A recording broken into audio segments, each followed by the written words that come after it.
What if a home invasion leads to an arrest, but not of the intruders? Imagine waking up to news that someone broke into a celebrity's house, but somehow she's the one who ends up in handcuffs. That's exactly what happened to rapper GloRilla. Police were called to her Georgia mansion in the middle of the night after a break-in.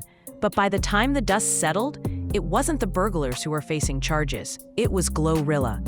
And the reason why? That's where things take a seriously unexpected turn. Around 1:30 a.m. in the quiet, gated community of St. Marlow, Georgia, a 911 call sent local deputies racing to a home that had just been broken into. That home belonged to none other than chart-climbing rapper GloRilla. At the time, she wasn't even there. She was out of town, reportedly working on her upcoming tour. But inside the house, someone else was present, and when the intruders forced their way in, that person fired a shot.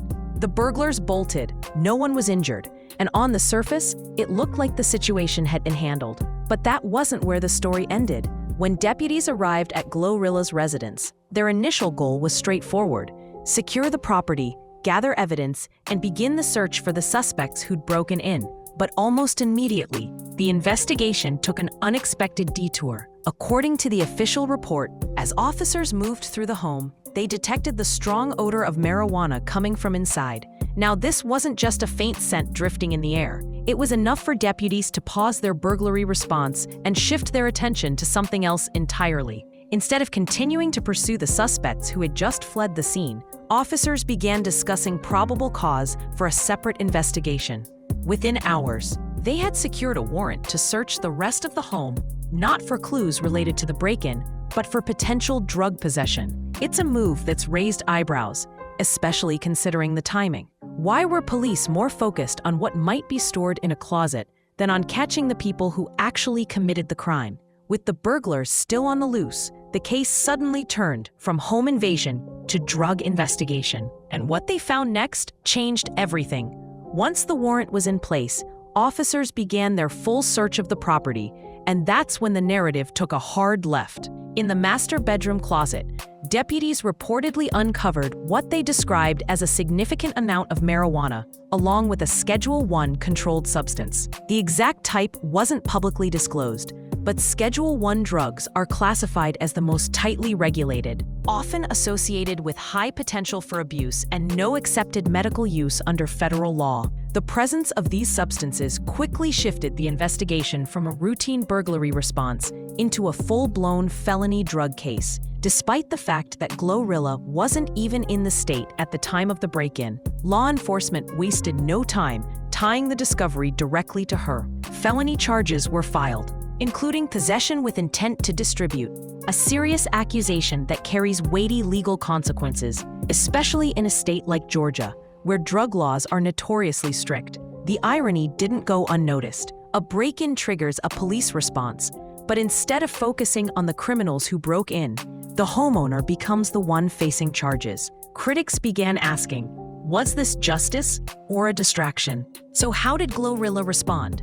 Just days after the incident made headlines, GloRilla made a move that surprised some and impressed others. She turned herself in. On July 22nd, the rapper voluntarily surrendered to authorities in Forsyth County, facing down felony charges without hesitation. There were no dramatic chases, no social media rants, no ducking the situation. Just a quiet walk into the sheriff's office to face what was coming. She was processed and booked the same day, her mugshot quickly making the rounds online. But her time behind bars didn't last long. Within hours, GloRilla posted a bond of $22,260 and was released. Still, the internet was already buzzing. Her name trended across platforms, and opinions were sharply divided. Some saw her surrender as a sign of responsibility. Others viewed it as a calculated move to control the narrative. But for GloRilla, the situation was more than legal. It was personal. To her, this wasn't just an arrest. It was an insult. But does she see herself as a criminal? In the days following her release, GloRilla didn't stay silent. Through both her legal team and her own words, she made one thing clear. She believes she's the victim in this situation, not the perpetrator. Her lawyers were quick to question the direction of the investigation, pointing out that while law enforcement had no issue pursuing charges against her, the individuals who actually broke into her home were still nowhere to be found. The frustration boiled over when GloRilla took to social media and made a blunt, cutting statement. "My house gets home invaded, and I'm the only one that gets arrested." The post immediately went viral, sparking debate across the internet. Some called it a classic example of the justice system punishing celebrities under a microscope. Others argued it highlighted how police can easily pivot focus when it suits them, even if it means letting actual criminals slip away. Critics questioned why officers prioritized a marijuana smell over an active burglary case. Was this about public safety or about making an example out of someone with a high-profile name? Fans flooded comment sections with support, while others speculated that the police may have been waiting for any excuse to charge a high-visibility artist like GloRilla. And for those who followed her career closely, this situation feels all too familiar, because this isn't her first run-in with Georgia law enforcement. This isn't the first time GloRilla's name has shown up in a Georgia police report. Just a year before this bizarre burglary-turned-drug case, she was arrested in April 2024 on suspicion of driving under the influence. That incident unfolded during a routine traffic stop in Atlanta, where officers claimed she showed signs of impairment and failed a field sobriety test. She was taken into custody, booked, and released later that same day. But what stands out is how differently that situation was handled. The DUI arrest followed standard procedure: no media frenzy, no deeper criminal investigation, and certainly no aggressive follow-up. It came and went like a minor blemish in an otherwise skyrocketing career. This latest arrest, however, feels more calculated. GloRilla wasn't caught in the act.